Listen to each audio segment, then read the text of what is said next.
Quatrième dimanche de l'Avent. Rappelez-vous, frères et sœurs, dimanche dernier, Jean, le baptiseur, le Baptiste, nous menait sur le chemin de celui qui se tient au milieu de vous, disait-il, celui que vous ne connaissez pas. Aujourd'hui, Marie reçoit la mission de nous le faire naître et même connaître. Et les cloches sonneront dans 2 églises dédiées à la Vierge Marie, 2 églises humbles et petites comme il se doit avec Marie. Allez voir blottis dans notre belle campagne. On a envie de reprendre l'accent de la terre, l'accent d'ici, pas l'accent pointu de la ville, mais le parler normal. Des églises qui nous appellent à retrouver notre propre vie, notre propre terre intérieure. Sur la même rive gauche de la Dordogne, en chemin vers Bergerac, chacune sur son coteau, chacun le sien. Ligueux, avec son église Notre-Dame, et puis Gajac, avec Notre-Dame de la Nativité. Mais arrivons à Ligueux. Ligueux, un vieux nom. Un vieux nom pour un très vieux pays, un très vieux village qui comporte des traces de la préhistoire même. Ligueux, lignum, peut-être que le nom vient de bois. Lignum en latin, en effet, il y a une grande forêt qui va vers le Périgord, qui commence là derrière l'église, dans Contrebas, qui remonte. Au printemps, c'est plein de jonquilles et tout le monde va cueillir les jonquilles. Un vieux château, au moins du XIIIe-XIVe siècle, couronne ce coteau de 67 mètres d'altitude. Il porte bien son nom, je crois, qu'il s'appelle Couronneau. C'est dans cette église Notre-Dame, dont la cloche résonne, que nous allons recevoir l'évangile de l'Annonciation du Seigneur. Selon saint Luc, le Seigneur est proche, c'est le terme. Oui, qu'il vienne le Sauveur. C'est tout à la joie de ce vieux chant qu'on aime tellement.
Évangile de Jésus-Christ selon saint Luc au chapitre 1er.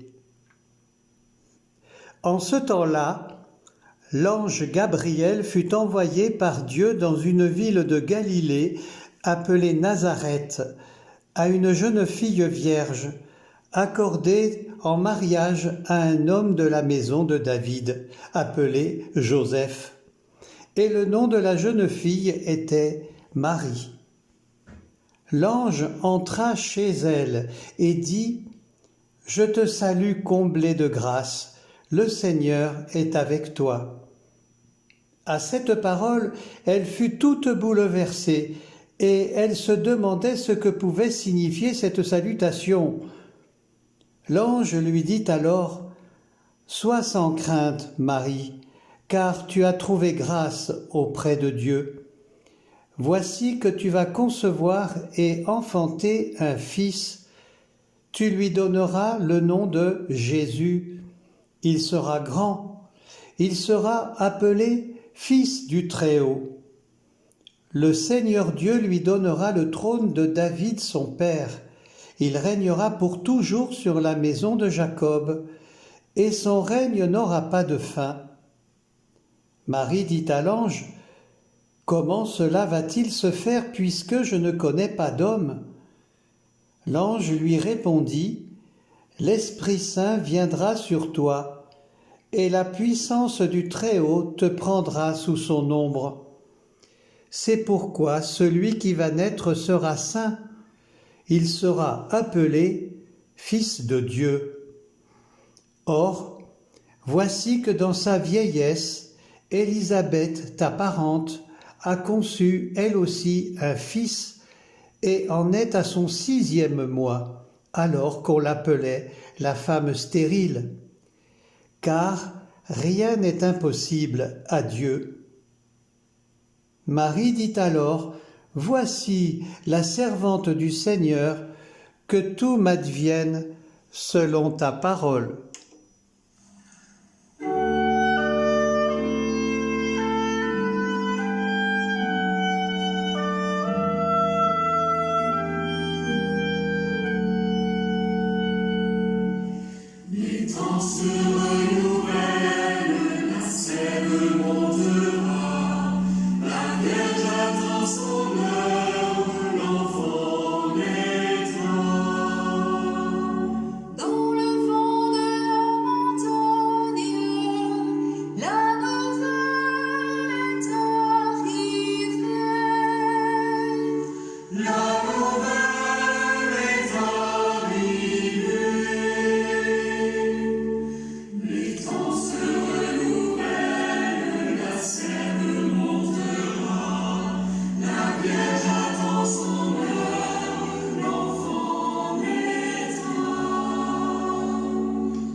Fermez les plaies ouvertes.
De dimanche en dimanche, durant ce temps de l'Avent, nous préparons l'anniversaire de la naissance de Jésus et nous sommes invités à rayonner de cette joie du salut, comme l'on dit.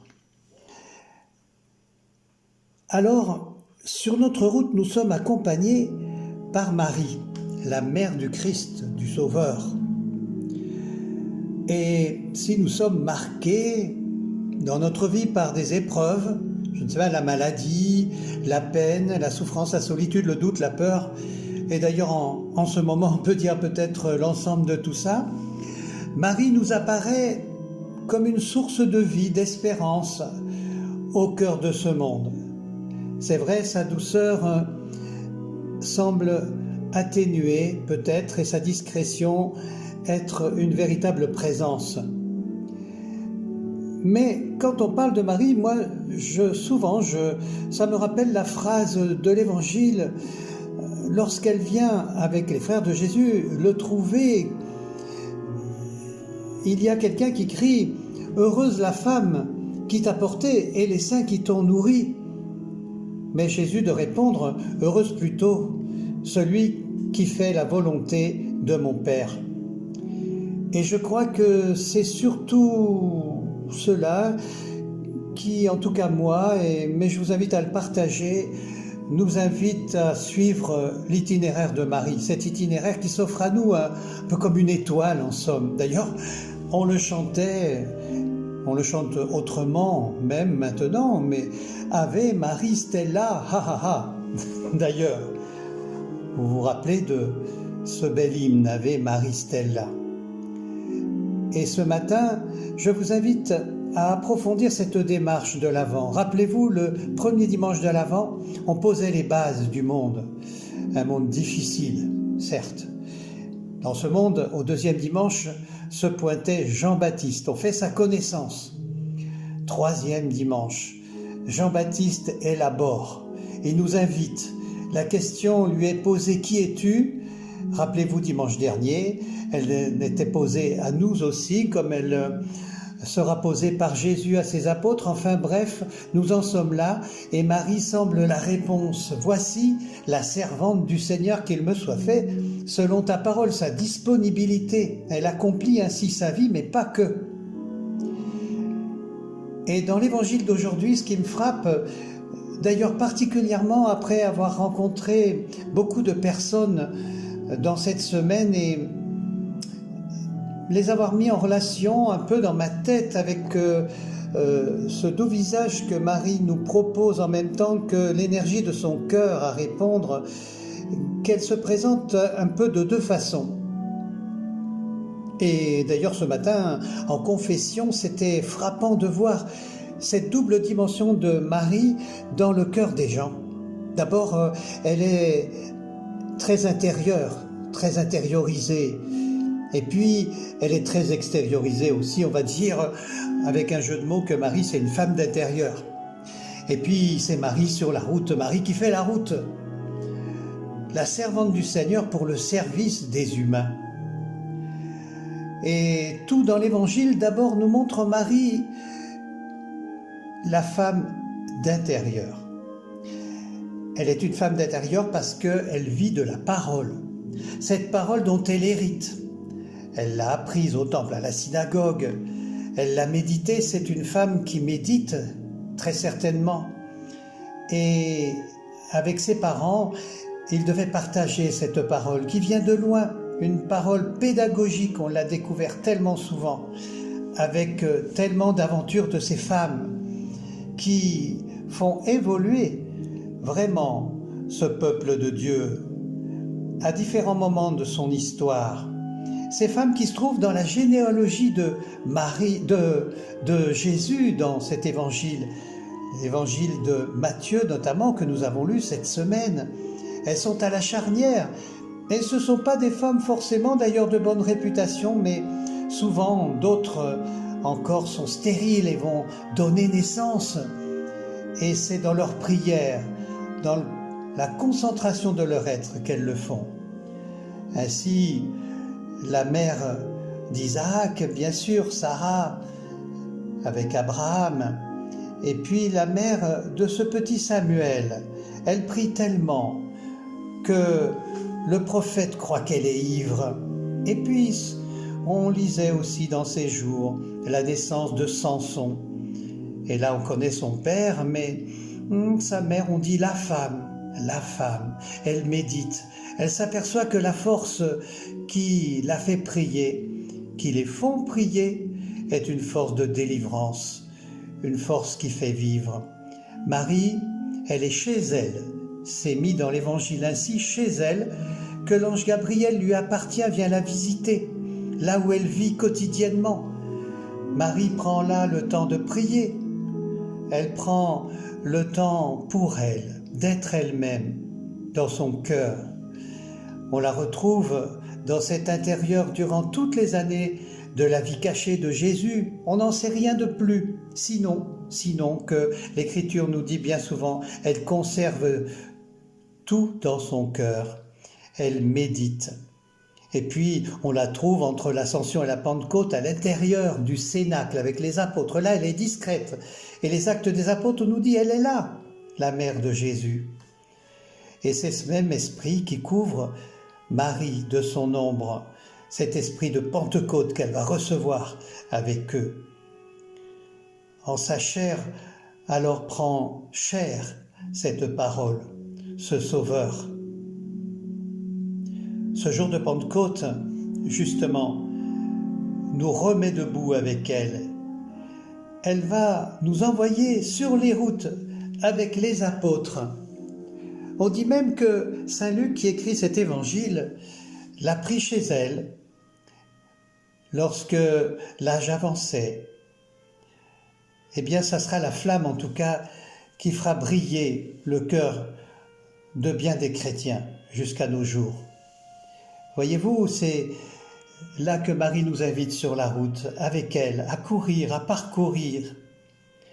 Et voilà que dans ces jours, j'étais aussi à l'école et au collège ici, et rencontrant beaucoup d'enfants et de jeunes, comme le Père Joseph aussi, puisqu'ils ne pouvaient pas venir à nous, nous sommes allés à eux. Et ça a permis des rencontres formidables, une véritable bénédiction.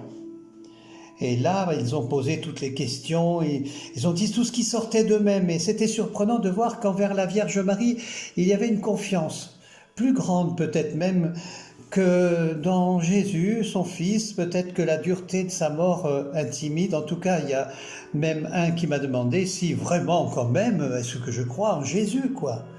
Est-ce que c'est possible ? C'est vrai qu'il y a tant de chrétiens qui ont l'air de ne croire qu'en la Vierge Marie dans une dévotion excessive, alors que cette Vierge Marie, tout le monde, tous les chrétiens la revendiquent vraiment comme le siège de l'incarnation, bien sûr, c'est ce qui nous réunit. Un autre m'a même dit, mais enfin alors, les catholiques comme ça, ils croient à la Vierge Marie, puis les protestants, ils ne croient pas. Les protestants, bien sûr, croient. On ne leur demande pas de croire, ni à nous d'ailleurs, en la Vierge Marie. On croit en Dieu, Père, Fils et Saint-Esprit. Mais la Vierge Marie, si elle n'était pas là pour nous réunir dans ce mystère de l'incarnation, alors on ne pourrait pas se réunir nous-mêmes, il n'y aurait pas d'écuménisme. Et Luther, qui était scandalisé à son époque par les divagations de l'Église et par la façon insipide d'ailleurs dont on parlait de la Vierge Marie, écrivait à son prince électeur, à sa demande, un beau livre, un commentaire du Magnificat. Je vais vous en lire un passage, tenez, je vais vous en lire un passage pour montrer l'intériorité de la Vierge Marie et son invitation à sortir, rencontrer nos frères. Luther, voilà ce qu'il dit. Marie parle après avoir fait une expérience personnelle dans laquelle le Saint-Esprit l'a illuminée et enseignée, car personne ne peut bien comprendre Dieu et la parole de Dieu si cela ne lui est pas donné sans intermédiaire par le Saint-Esprit. Là où l'on fait l'expérience qu'il est un Dieu qui regarde dans les profondeurs, là le cœur s'enflamme d'amour pour lui, il déborde de joie, il tressaille, il bondit à cause de la grande bienveillance dont il a été l'objet de la part de Dieu. Là, le Saint-Esprit est à l'œuvre, c'est lui qui par l'expérience a enseigné en cet instant cette science et cette joie débordante.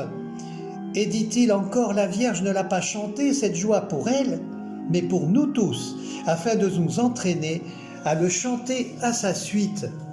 Oui, Marie est une femme d'extérieur aussi. Sitôt après l'Annonciation, elle court aider sa cousine Élisabeth, partager avec elle la foi, l'espérance. Elle va croiser là la mère de Jean-Baptiste. Les enfants vont tressaillir de joie. Avant la naissance de son fils, avec Joseph, elle se rend à Bethléem. Ils sortent, il n'y a pas de place, ils iront au bout du monde, dans la discrétion. Et puis ça sera la fuite en Égypte. Et puis le retour à Nazareth. Marie ne sera jamais loin. D'où cette question que j'évoquais au début de notre homélie. Elle suivra Jésus pas très loin, depuis les noces de Cana jusqu'au pied de la croix. Quelle souffrance, tout de même, pour une mère. Mais elle sera là, comme je le disais tout à l'heure, à la Pentecôte. Alors je crois que dans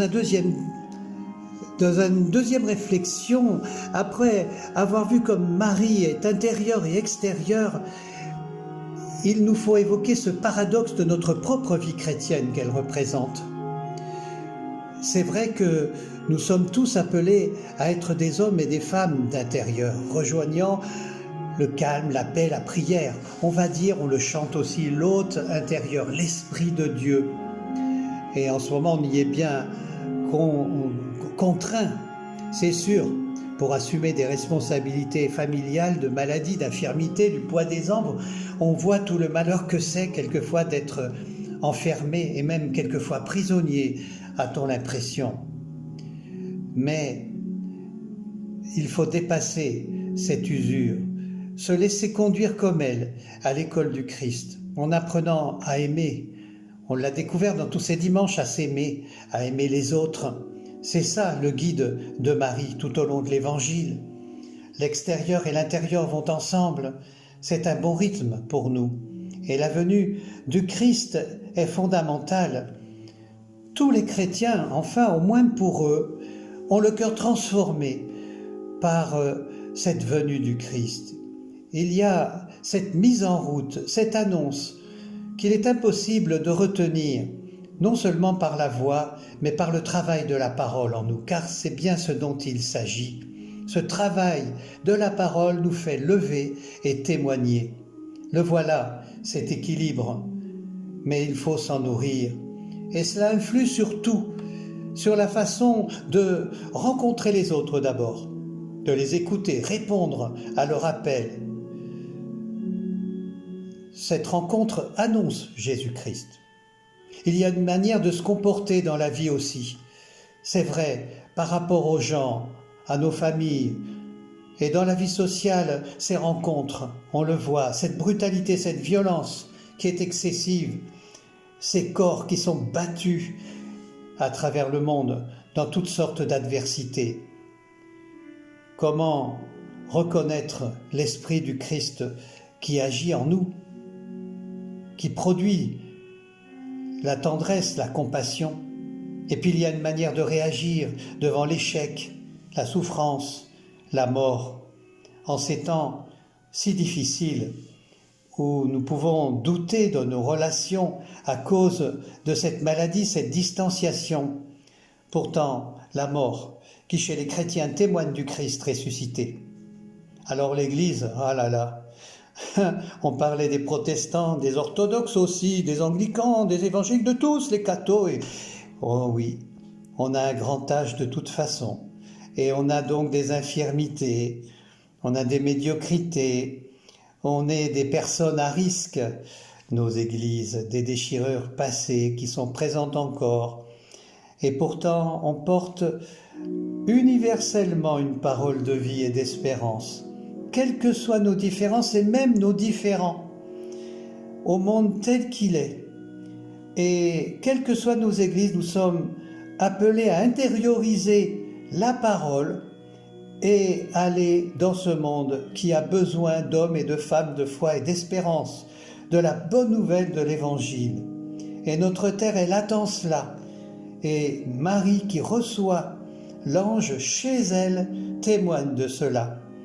Comme elle, écoutons cette parole de confiance. Sois sans crainte. Mais comment cela se fera-t-il? Confiance. Et je vais vous dire, l'ange la quitta. À nous, c'est à nous, avec l'Esprit Saint, chiche, le travail de la parole et la vie, l'extériorisation de notre cœur. Allons, il faut vaincre nos timidités, nos peurs. Connaître la parole nous fera connaître à Dieu et à nos frères. Aussi, pour terminer, je vous propose, frères et sœurs, de chanter l'Angélus, l'ange du Seigneur porta l'annonce à Marie. Vous savez, ces cloches qui sonnent discrètement, humblement dans nos campagnes, matin, midi et soir, et dans nos villes on ne les entend plus, mais elles sonnent quand même. Elles veulent nous annoncer ce mystère de la venue du Christ, cette incarnation et ce relèvement, cette rédemption, cette résurrection. L'ange du Seigneur porta l'annonce à Marie. Il a conçu du Saint-Esprit. Je vous salue, Marie, comblée de grâce. Le Seigneur est avec vous. Vous êtes bénie entre toutes les femmes. Et Jésus, votre enfant, est béni.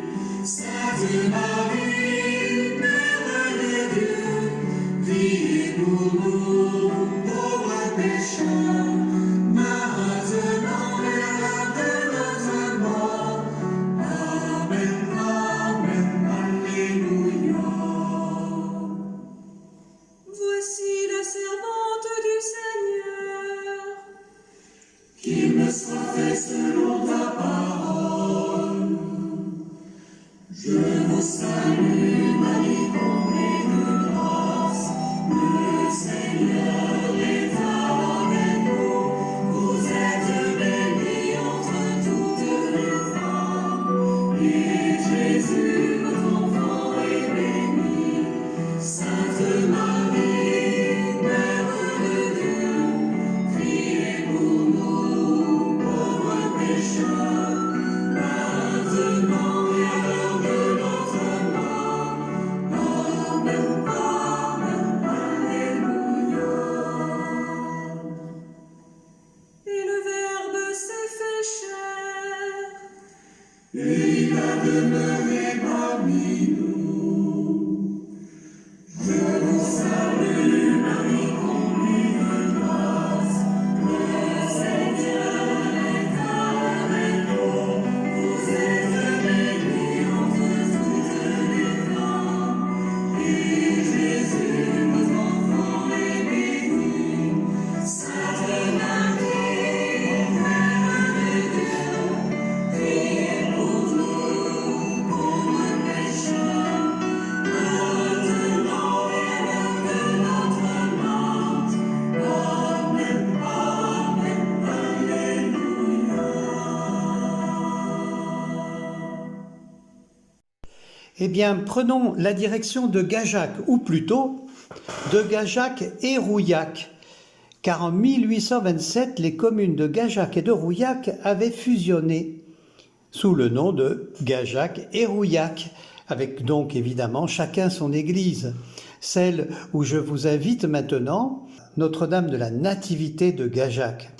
Alors Gajac, c'est un nom très très ancien là aussi, c'est tout près de Ligueux d'ailleurs, et ça viendrait de Gau, qui renvoie à l'idée d'un terrain boisé, un langage très ancien là aussi, et puis ça serait rattaché aussi toponymiquement au nom d'une personne gallo-romaine qui s'appellerait Gaius, sorte de prénom. Enfin, vous savez, avec les noms anciens, quelquefois, il y a beaucoup de flou. Peut-être est-ce mieux. En tout cas, il y a un château, là, le château de Gajac, qui est l'un des plus importants au sud du Périgord, sur cette route des vins entre Bergerac et Sainte-Foy. Il domine la vallée de la Dordogne sur un coteau assez haut puisque les hauteurs vont de 29 à 146 mètres quand même. Et je vous parlais dernièrement du point culminant de la Gironde qui est aussi sur l'unité pastorale qui lui ne fait que 138 mètres. Et il domine une très belle vallée et avec des petites vallées suspendues où il y a non seulement la vigne mais encore de la culture et de l'élevage. Évidemment, c'est un lieu très touristique et c'est un très vieux château, très beau château. Et puis, il y a non loin un vignoble très réputé qui fait bien de la douceur au palais puisqu'il s'agit de Montbazillac. Alors, juste un trait d'histoire. Les Anglais avaient envahi la région, évidemment, et Gajac fut brûlé à cette époque, au XIVe siècle, puis reconstruit. Mais le donjon restait intact. Et donc, en 1360, sous Charles V, Du Guesclin en fait le siège pendant 5 jours. Et les Anglais, n'ayant pas prévu suffisamment de nourriture, se sont rendus sans combattre. N'est-il pas? Cela est, je dis. Of course. Enfin, c'est dans cette église donc qui aurait beaucoup à dire par ses murs, à raconter que nous allons maintenant nous rendre, nous y sommes invités. La cloche de cette église qu'il faut tirer durement à la main nous y invite. Entrons dans cette belle église. Aux rétables soigneusement sculptés, des rétables du XVIIIe siècle, pleins de dorures, une très belle église où nous allons recevoir là, pouvoir lire, intérioriser la méditation que nous offre le Père Joseph. Avant de pouvoir lire cela, nous allons recevoir aussi les paroles du psaume, une présence de Dieu puissante dans notre humilité. Sans fin, je lui garderai mon amour, mon alliance avec lui sera fidèle.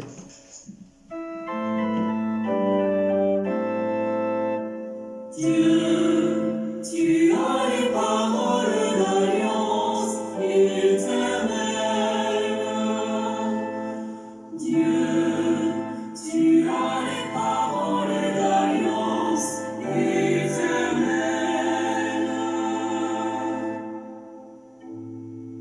Avec mon élu, j'ai fait une alliance. J'ai juré à David, mon serviteur. J'établirai ta dynastie pour toujours. Je te bâtis un trône pour la suite des âges. Il me dira, tu es mon Père, mon Dieu, mon roc et mon salut. Et moi, j'en ferai mon fils aîné, le plus grand des rois de la terre. Dieu, tu as les paroles d'alliance éternelle. Sans fin, je lui garderai mon amour. Mon alliance avec lui sera fidèle.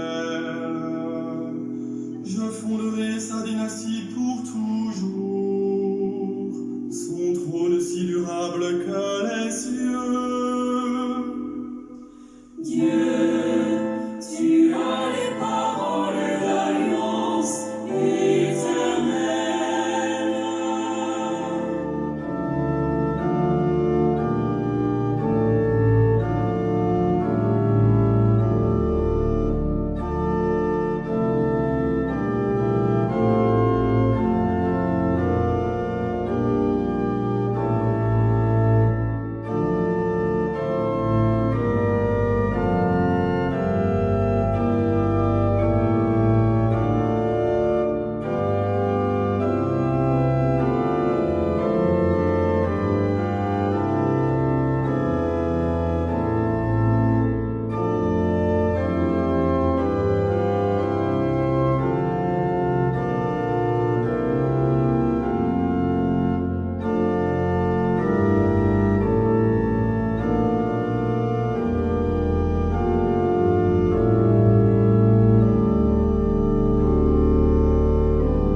Eh bien, nous vous donnons rendez-vous, bien sûr, pour la fête de Noël, c'est-à-dire dès jeudi soir pour les veillées.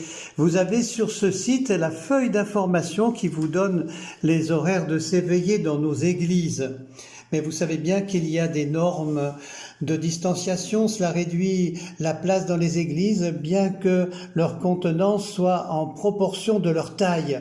Bien sûr, avec toutes les normes, et vraiment, il faut que ces normes soient respectées rigoureusement.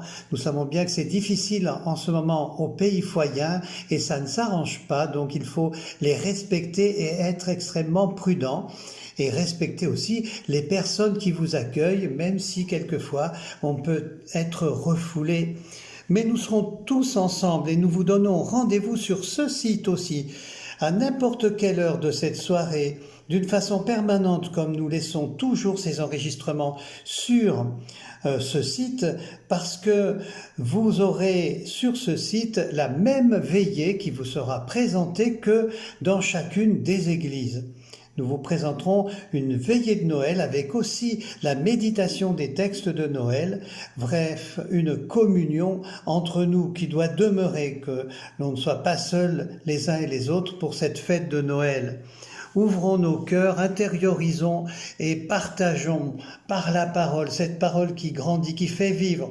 Je vous laisse sur justement la parole de l'ange à Marie. Gardons cela pour tous les jours et pour que la joie de Dieu ne cesse de grandir en nous et d'être partagée. Sois sans crainte, car tu as trouvé grâce auprès de Dieu. Bonne préparation et bonne fête de Noël.